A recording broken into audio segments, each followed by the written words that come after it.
আজই ডাউনলোড করুন আর এনজয় করুন আপনার পছন্দের শো।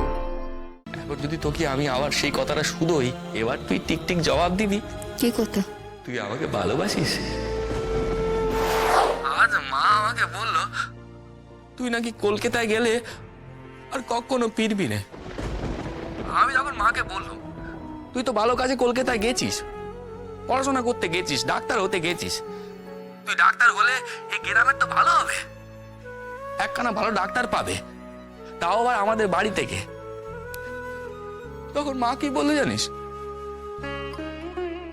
তুই কোনো কালে ফিরবি না লাজু, আর আমাকে পাত্তা দিবি নে। তখন সেই কথাটা শুনে আমার বুকের ভেতর কেমন আনচান করতে লাগলো লাজু। এই লাজু, তেমনটাই কি হবে নাকি রে? হ্যাঁ, আর কতবার বলতে হবে তোমাকে? বলছি তো বারবার, পড়াশোনা শেষ করে আমি গায়ে ফিরবো, সেখানেই ডাক্তারি করব। তুমি দেখে নিও। আমিও মাকে সেইটাই বলেছি। আমার লাজু সব ভুলে যেতে পারে, কিন্তু আমাকে কখনো ভুলবে না। এই লাজু, তুই কাল প্রথমবার কলেজ যাবি, তোকে না আমার দেখতে খুব ইচ্ছে করছে রে। কলেজ যেতে তোকে কেমন লাগে সেইটা দেখতে আমার বাড়ি ইচ্ছে করছে। আমাকে তো আলাদা কিছু লাগবে না কলেজে যাওয়ার সময়, যা রোজ লাগে তেমনটাই লাগবে। সে তো আমি জানি রে, কিন্তু তাও অত বড় কলেজে যাবি, প্রথমবার যাবি, আলাদাই তো ব্যাপার। আর হ্যাঁ লাজু, শোন, খুব সাবধানে যাবি আসবি, বুঝলি?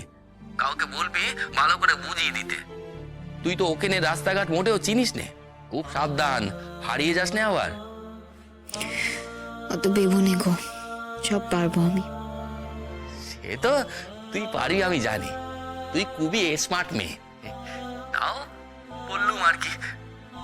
আচ্ছা শোন, কলেজের 5টা লোক 5 রকম কথা বললে তুই কিন্তু মুখে মুখে জবাব করবি না। হ্যাঁ, কি দরকার বাবু 70 বাড়িয়ে?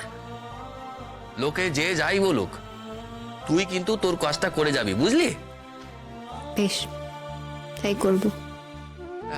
আল্লাহ যে শোন না, কলেজে কি হলো, কেমন ক্লাস হচ্ছে, আমাকে ফোন করে সব বলবি তো? সব বলবো। এখন তো তুই আমার থেকে আবার দূরে চলে গেলি রে। এখন যদি তোকে আমি আবার সেই কথাটা শুধোই, এবার তুই টিকটিক জবাব দিবি। কি কথা? রাজু, তুই আমাকে ভালোবাসিস?